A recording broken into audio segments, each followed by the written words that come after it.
R$ 4.000 é a É média? a média de dívida do brasileiro. Eu tenho aqui uma estatística de quanto da renda está comprometida. Mais em de média, 50%. Não, a média é de 30,4% da renda mensal, para quem está endividado.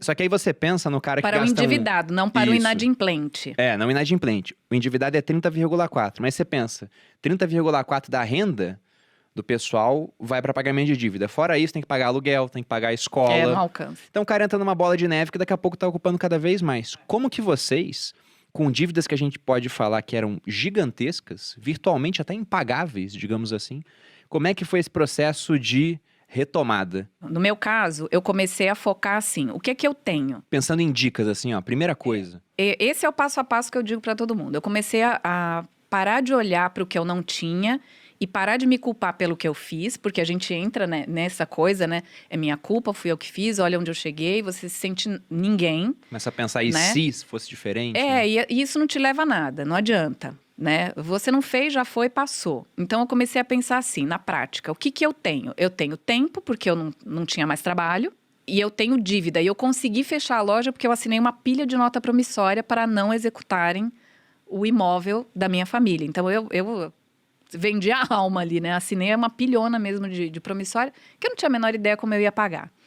E aí eu falei, ok, o que que eu tenho? Tempo e dívida. Então eu vou estudar essas dívidas que eu tenho, eu vou aprender como é que elas funcionam, como é que elas chegaram nisso. Então eu ia negociando com cada fornecedor, então eu ligava, por exemplo, para a Malu, estava devendo para a Malu R$ 2.500. Então, geralmente o fornecedor falava assim, vamos passar isso para, já que você não sabe quanto você vai me pagar, vamos passar isso para $2.500 ou $1.800, $2.000, o que eu conseguia negociar, e aí você vai me pagando quando você puder. E o cara não tinha pressa, porque cada dia eu devia mais, né? Então foi uma forma, assim, de você partir de um princípio, porque eu tinha tanta dívida, devia para tanta gente que às vezes a pessoa ligava e dizia que eu estava devendo para ela, e eu nem tinha certeza se eu estava, se eu não estava e quanto era. Então eu peguei o que eu tinha. Peguei um caderno e comecei a anotar. O que que eu devo? Eu devo tanto para o banco, eu tinha estourado 2 contas, né? Limite de conta, 5 cartões, eu devo para tal fornecedor. E aí eu fui para um passo 2. Qual é a consequência da minha dívida? Isso para quem está endividado é um passo a passo básico. Você tem que listar tudo que você deve, porque a gente se perde. A gente se perde, a gente não sabe para quem deve, quanto deve e se aquele valor é real. Porque as pessoas chutam, ainda mais hoje, o cara te liga e fala, você está devendo a 1.000 e não sei quantos dias, a tua dívida está em R$ 150 mil. Quando você vai ver, é 80, 70. Porque os caras chutam, né? Que loucura. Então, o que que você tem que fazer? Tinha cora lá em cima já Eu totalmente amadora com dívidas, veja assim. Eu não verdade entendo esse nada. bilhete. Você tem que anotar para quem você deve, o valor original da sua dívida, essa é a dica. Qual é o valor original da sua dívida? Não é quanto o credor diz que você está devendo depois de um calhamaço de juro. Qual é o teu valor original? Quanto você devia lá atrás, antes da incidência de juro?